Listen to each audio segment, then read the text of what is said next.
우리가 간혹 하는 말들 중에 인내는 쓰다, 그러나 그 열매는 달다라는 말을 합니다.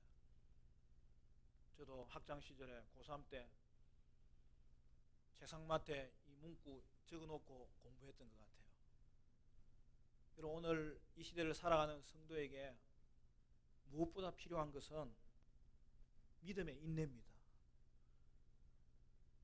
그 마지막에는 반드시 열매가 있게 될 것이기 때문입니다.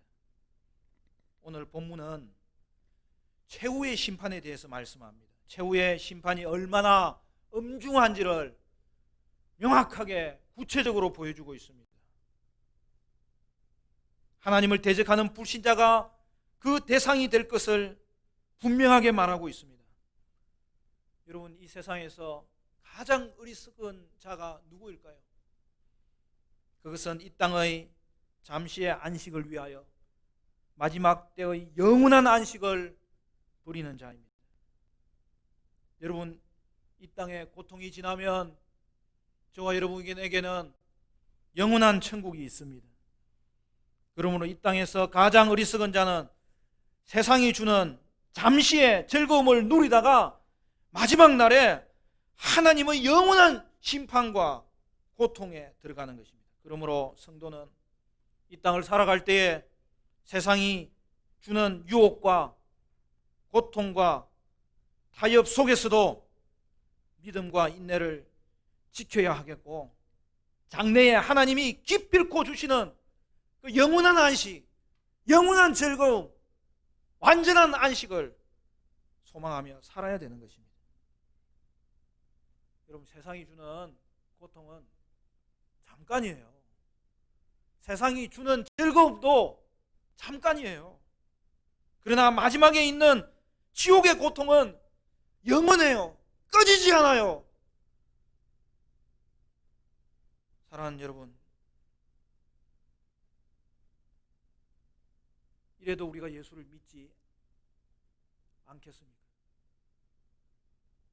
오늘 본문은 우리에게 너무나 분명한 사실, 불신자에게 임하는 심판과 신자에게 주어지는 영원한 구원을 말씀하고 있어요.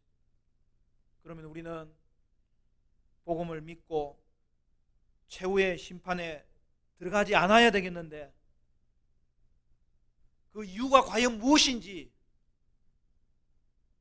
세 가지 사실을 통하여서 말씀을 나누기를 바랍니다. 첫 번째로, 최후의 심판을 받으면 그때는 끝이기 때문입니다. 앞에서 우리는 1절부터 시작된 하늘에 14만 4천이 올라가 있는 것을 살펴보았습니다. 고난당하는 이 땅의 교회와 대조적으로 14만 4천은 하늘 보좌에 이미 올라가 있는 거예요. 이는 교회의 정체성을 보여줍니다. 교회는 땅에 살지만 땅에 속한 자가 아니에요. 교회는 하늘에 속한 자예요. 그래서 고난 중에서도 하나님이 보호하세요. 그러므로 하늘의 14만 4천은 교회가 이 땅에서 고난받음에도 불구하고 반드시 승리한다는 사실을 말해주고 있는 거예요. 교회는 지금도 이기고 있어요. 또한 최후에 승리하게 될 것입니다. 그리고 그 이후에 요한이 본 것이 뭐죠? 새 천사가 등장하는 거예요. 이 천사들은 최후의 심판을 수행하는 자들입니다. 내용은 구속과 심판의 메시지를 전하고 그것이 실제로 어떻게 이루어질지를 선언하는 거예요. 첫 번째 천사가 등장합니다. 여러분, 오늘 6절부터 주어지는 내용이 무엇입니까? 첫 번째 천사는 무슨 일을 하는 거죠? 모든 민족과 종족과 방언과 백성에게 영원한 복음을 전하는 거예요. 여러분, 복음이 무엇입니까? 복음은 한마디로 예수님의 죽음과 부활을 통하여 이루어지는 하나님의 구원 소식이에요. 구원 이야기예요. 우리 화정충행교회 성도쯤 되면 이제 복음이 정돈이 되어 있어야 돼요. 물론 이렇게 간단하게 말하지만 그 내용을 세밀하게 정언할 수 있어야 되고 그 내용을 자기에게도 좀 더 풍성하게 이해를 가지고 있어야 되는 것은 사실입니다. 그렇지만은 그럼에도 불구하고 복음은 여러분 요약적으로 반드시 가지고 있어야 돼요. 정돈을 해야 돼요. 이런 복음이 뭐라고요? 따라합니다. 오늘은 예수님의 죽음과 부활을 통하여 이루어지는 하나님의 구원 소식이다. 여러분 온 땅이 죄로 말미암아 사망 안에 있는 거예요.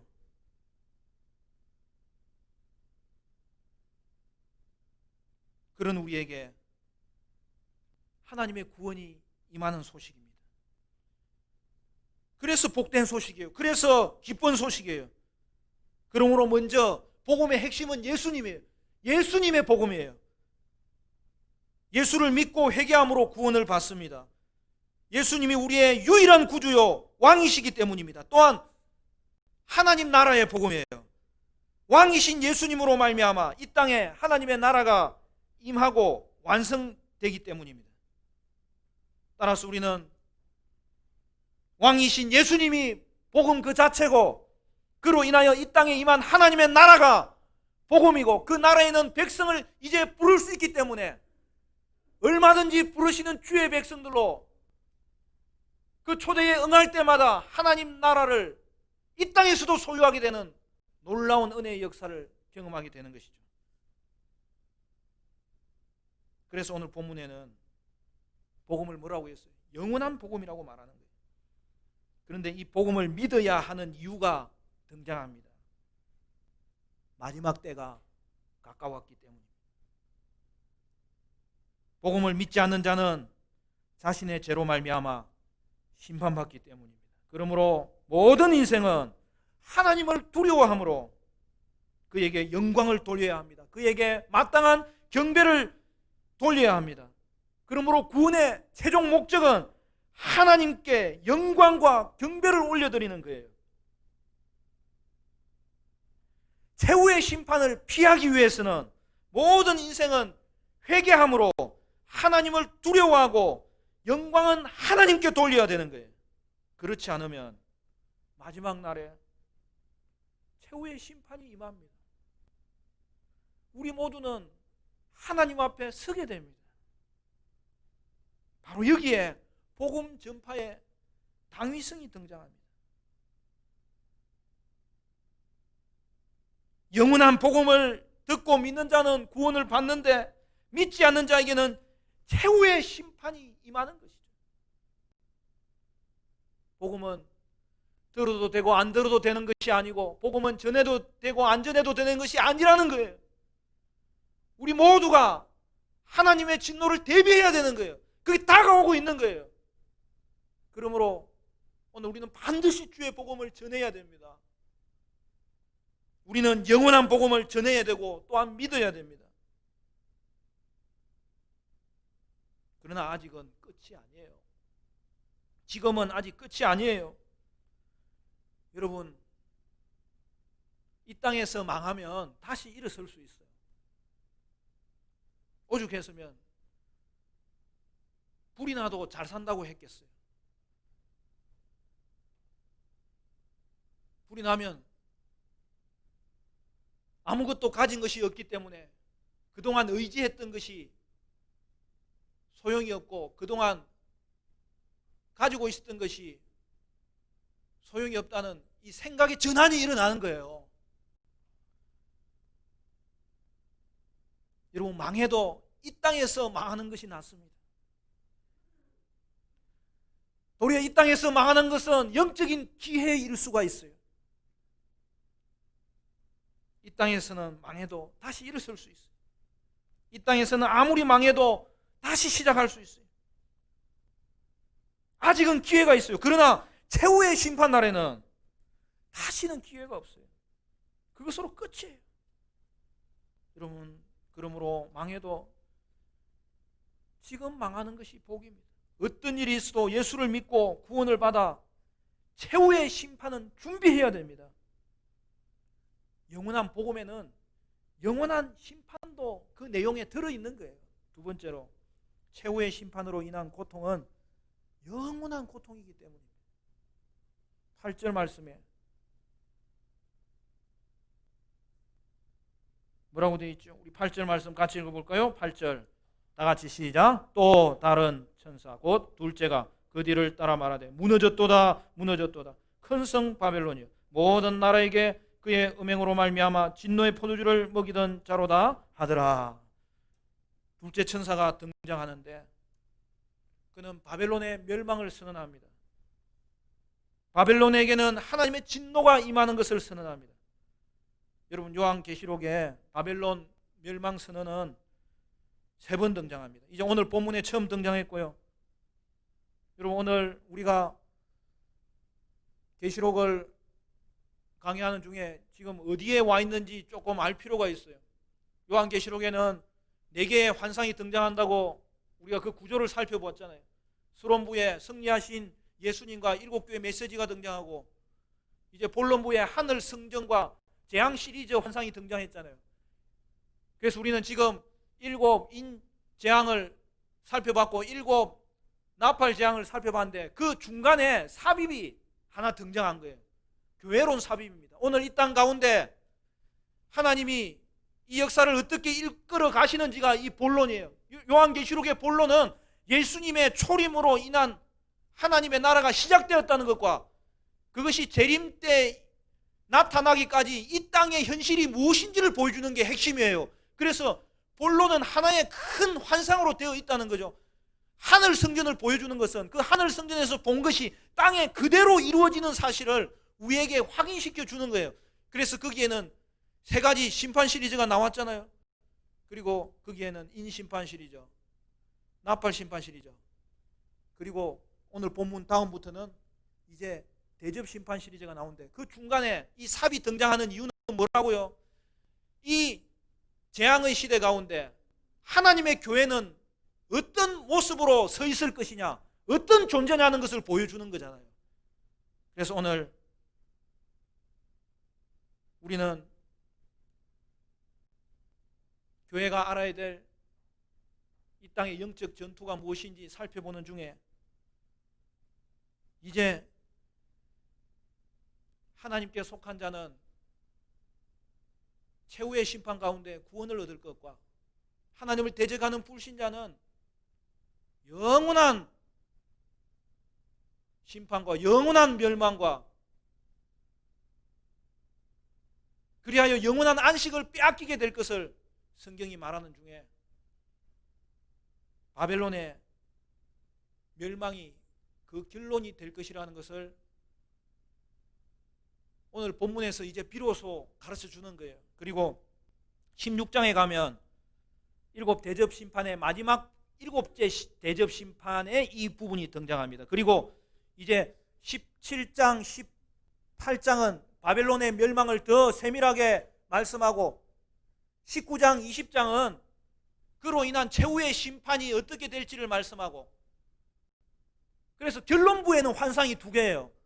그리고 마지막 여러분 17, 18, 19, 20 그 다음에 21장, 22장은 새하늘과 새 땅이 임하고 그리고 그 주인공으로 마지막 22장에는 새 예루살렘이 하늘에서 내려오는도다. 그 장면이 펼쳐지는 것이 이제 요한계시록의 내용인데 그러니까 여러분 이 바벨론의 멸망은 나중에 2번 더 나오는데 그게 다 어디에 나오는 거예요? 여러분 7째 심판은 언제든지 종말의 시점에 이루어질 걸 말하는 것입니다. 그러므로 여러분 바벨론의 멸망으로 인한 최후의 심판이 실행될 것을 오늘 본문은 미리 보여주는 거예요.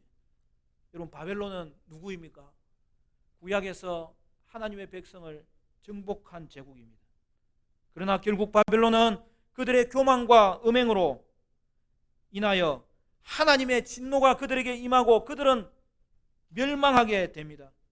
오늘 본문에서 바벨론은 로마를 상징하는 거예요. 왜냐하면 사탄과 짐승의 하수인인 이 로마 제국은 하나님을 대적하는 일을 주도했기 때문입니다. 그리고 그 결과는 동일합니다. 하나님의 진노가 그들에게 임하여 멸망하게 됩니다.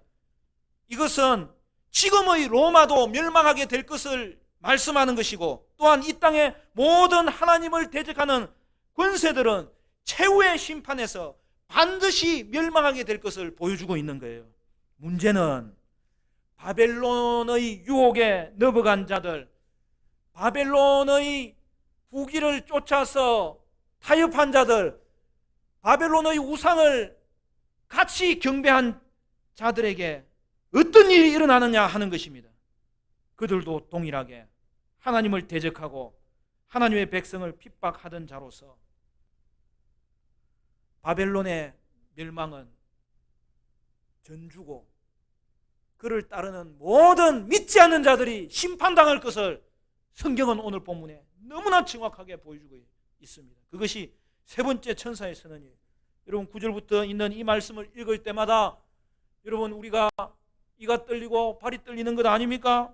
여러분 9절, 10절, 11절 우리 같이 읽어보겠습니다. 9절부터 시작. 또 다른 천사고 셋째가 그 뒤를 따라 큰 음성으로 이르되 만일 누구든지 짐승과 그의 우상에게 경배하고 이마에나 손에 표를 받으면 그도 하나님의 진노의 포도주를 마시리니 그 진노의 잔에 섞인 것이 없이 부은 포도주라. 거룩한 천사들 앞과 어린 양 앞에서 불과 유황으로 고난을 받으리니 그 고난의 연기가 세세토록 올라가리로다. 짐승과 그의 우상에게 경배하고 그의 이름표를 받는 자는 누구든지 밤낮 쉼을 얻지 못하리라 하더라. 무슨 말이에요? 세 번째, 두 번째 천사는 바벨론의 멸망과 그 이후에 있는 심판을 선언합니다. 그들은 어린 양 앞에서 심판을 받습니다. 사랑하는 여러분, 예수님은 어떤 이에게는 구속주가 되지만 어떤 이에게는 심판주가 되실 것입니다. 그때 짐승의 표를 받은 자, 즉 짐승의 소유가 된 자는 불과 유황이 타는 불못에 심판당할 것을 오늘 본문은 명확하게 보여주고 있습니다. 여러분, 최후의 심판이 심각한 이유가 무엇일까요? 그것은 그날의 고통은 세세토록 이어지는 고통이라는 거예요. 영원한 고통이라는 거예요. 이 땅에서 누리던 잠시의 안식도 사라져버리고, 본문은 뭐라고 이야기했죠? 밤낮으로 영원히 안식을 얻지 못하는 영원한 고통이라는 거예요. 그런데 그 뒤에 13절에 나오는 본문은 우리에게 얼마나 은혜로운지요, 얼마나 위로가 되는지요, 얼마나 소망이 되는지요. 성도에는 이와 반대의 현상이 일어난다는 거예요. 여러분 13절도 같이 읽습니다. 13절 다 같이 시작. 또 내가 들으니 하늘에서 음성이 나서 이르되 기록하라. 지금 이후로 주 안에서 죽는 자들은 복이 있도다 하시매 성령이 이르시되 그러하다. 그들이 수고를 거치고 쉬리니 이는 그들의 행한 일이 따름이라 하시더라. 할렐루야. 지금 이후라는 것은 당시에 핍박받던 로마 교회를 말하는 거잖아요. 그리고 지금 이후라는 것은 지금 믿음의 사람으로 주님 앞에 서 있는 우리를 말하는 거잖아요. 그리고 이후에 주님을 따르는 신자들을 말하는 거잖아요. 그러므로 여러분, 성도는 지금 죽어도 안식에 들어갑니다. 성도는 사나 죽는 것이 문제가 되지 않는 자예요. 성도는 영원한 구원과 안식을 얻습니다. 그리고 마지막 날에 부활의 때에는 완전한 구원과 안식을 얻습니다. 그러므로 주 안에서는 죽는 것도 복됩니다. 도리어 그날을 사모합니다. 그리워합니다. 기다립니다. 세 번째, 최후의 심판이 너무나 명견하고 엄중하기 때문입니다. 14절 이하에는 두 종류의 추수에 대해서 말하고 있습니다. 이는 최후의 심판이 어떻게 진행될지를 보여주는 거예요. 여러분, 성도도 추수의 대상입니다. 첫째 천사가 등장합니다. 이 천사는 앞에 등장한 복음을 전했던 그 천사가 다시 등장하는 거예요. 그들은 성도에 대한 곡식 추수를 실행하는 거예요. 둘째 천사가 다시 등장합니다. 그들은 포도 추수를 실행하는 거예요. 이는 불신자에 대한 추수입니다. 셋째 천사는 이를 촉구하고 있는 거예요. 그래서 19절부터 보면 이렇게 되어 있습니다. 천사가 낫을 땅에 휘둘러 땅의 포도를 거두어 하나님의 진노의 큰 포도주 틀에 던짐에 성 밖에서 그 틀이 밟히니 틀에서 피가 나서 말굴레까지 닿았고 1600 스타디온에 퍼졌더라. 여러분, 신자에 대한 추수는 어떤 추수라고요? 곡식 추수입니다. 불신자에 대한 추수는 어떤 추수라고요? 포도 추수입니다. 성도는 이 땅을 살아갈 때 열매를 맺습니다. 하나님은 그 성도의 열매를 너무나 귀하게 여기시는 거예요. 그래서 마지막 날에 하나님은 그 알곡을 거두어서 높이 드시며 곡간 안에 보관하시려고 곡식 추수를 행하시는 거예요. 성도에 대한 추수는 마지막 날에 그 알곡을 곡간 안에 드리는 추수입니다. 알곡 추수예요. 곡식 추수예요. 구원받는 추수예요. 그러나 불신자의 추수는 곡간 안에 드리는 추수가 아니에요. 그것은 포도 추수예요. 불신자의 추수는 포도를 예리한 낫으로 뱁니다. 그리고 어떻게 합니까? 포도주 틀에 던지는 거예요. 그리고 어떻게 합니까? 밟는 거예요. 여러분, 이것이 최후의 심판을 포도 추수에 비유하는 이유입니다. 따라서 불신자의 추수는 포도를 거두어서 밟기 위한 추수예요. 으깨는 추수예요. 사탄과 짐승과 그리고 짐승의 표를 받아 그들을 따르는 불신자에게는 포도 추수가 임하는 거예요. 최후의 심판이 임하는 거예요. 심판의 추수입니다. 지옥 형벌의 추수입니다. 포도 추수의 결과를 뭐라고 말씀합니까? 틀에서 포도가 밟히니 피가 나서 그 피가 말굴레에 닿았고 1600 스타디온에 퍼지는 거예요. 여러분, 마지막 날에 우리 주님이 이 땅에 오실 때에는 이제 최후의 심판을 묘사하는 장면에 우리가 다시 살펴보게 되겠지만은 백마 타고 오십니다. 우리 청년들 중에 아직도 백마 탄 왕자님을 기다리는 분들이 있는데, 여러분, 백마 탄 왕자는 없어요. 백마 탄 주님이 계세요. 그 주님은 승리의 주님으로 이 땅 가운데 심판주로 오심을 말하는 거예요. 그 앞에 어느 누구도 고개 들 수 없고 무릎 꿇을 수밖에 없고, 하나님의 심판은 정확하고 정의롭게 이루어진다는 사실이죠. 심판의 피가 말굴레에 닿았다는 것은 심판의 깊이를 말합니다. 여러분, 말의 얼굴에는 굴레가 씌워져 있습니다. 거기에 여러 가지 장치를 달 수 있습니다. 이 말이 무슨 말이에요? 말굴레까지 피가 찼다는 거예요. 온 세상이 하나님의 진노의 피에 잠긴다는 거예요. 1600 스타디온은 심판의 넓이를 말합니다. 여러분, 1600이라는 숫자는 4를 2번 곱하고 10을 2번 곱한 수를 말하는 거예요.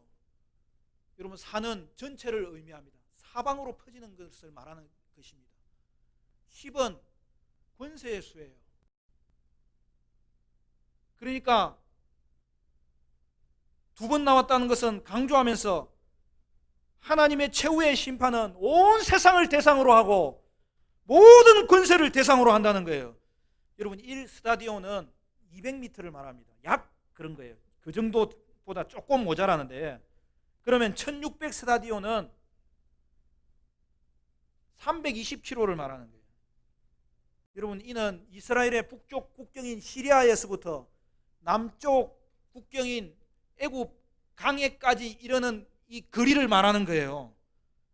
그러므로 여러분, 이것은 무슨 사실을 보여줍니까? 하나님의 진노의 피가 온 세상에 가득 찬다는 거예요.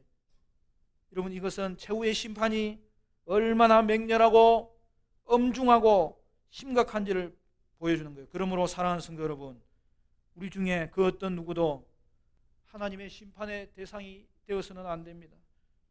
여러분은 하나님의 심판을 생각하면서 자신을 돌아봐야 되겠고, 하나님의 진노에서 벗어나야 되겠고, 지옥만큼은 결코 들어가지 않아야 합니다. 그러므로 성도는 이 땅이 주는 잠시의 즐거움 때문에 천국이 주는 영원한 즐거움을 결코 버리지 않는 자입니다. 성도는 이 땅에서 고난도 받고 안식도 받습니다. 그러나 그날에는 극적인 반전이 일어납니다. 성도가 맺은 예수 안에 있는 열매는 하나님이 인정해 주실 것이고, 그로 인하여 성도는 영원한 구원과 안식에 들어가게 될 것입니다. 지금도 성도는 하늘에 속한 자로서 살고 죽는 것은 문제가 되지 않는 거예요. 성도에게는 죽음조차 복된 거예요. 그러면 우리는 어떻게 살아야 됩니까? 13절에 의하면 이제 하늘의 음성이 들립니다. 성령께서 하시는 말씀이 무엇입니까? 성도에게는 착한 행실이 따른다, 그렇게 말씀합니다. 여러분, 착한 행실이 뭐예요? 말씀을 지키고 예수님을 끝까지 믿고 따르는 것을 말합니다. 그러므로 이 땅에서 우리가 해야 할 일이 무엇입니까?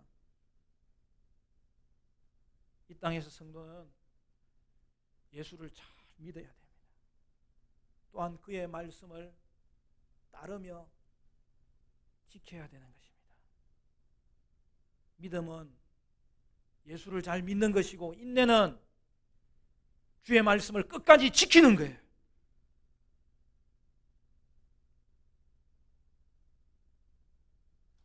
그리고 이 땅의 모든 영혼이 하나님의 진노를 대비하도록, 그리하여 주님 앞에 돌아서도록 우리는 복음을 전해야 합니다.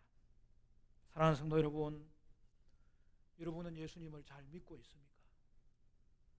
여러분은 그의 말씀을 잘 따르고 있습니까? 지키고 있습니까? 오늘도 영적 전투를 분별하면서 세상의 유혹과 타협과 박해 가운데서도 대항하며 영적 전투를 잘 싸우고 있습니까? 현재 교회는 세상에서 전투하는 교회이지만 언젠가 영적 전투를 마치는 날이 오는데, 그날의 교회는 승리한 교회로 하나님 앞에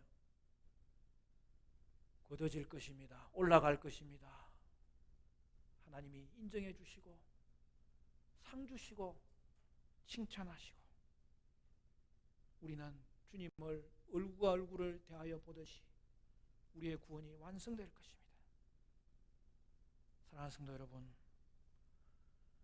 오늘 저와 여러분을 하나님의 심판의 이 엄중한 사실 앞에 다시 한 번 더 세워놓고 점검할 수 있기를 바라요. 예수를 잘 믿기를 바랍니다. 주의 말씀을 끝까지 지키고 따르기를 바랍니다. 그리하여 죽은 영혼 주님 앞에 돌아오도록 영원한 복음을 잘 간직하고 전함으로 마지막 시대를 대비하는 복된 주님의 성도들로 이 땅 거룩하게 믿음으로 살아가는 저와 여러분 되시기를 주님의 이름으로 축원합니다.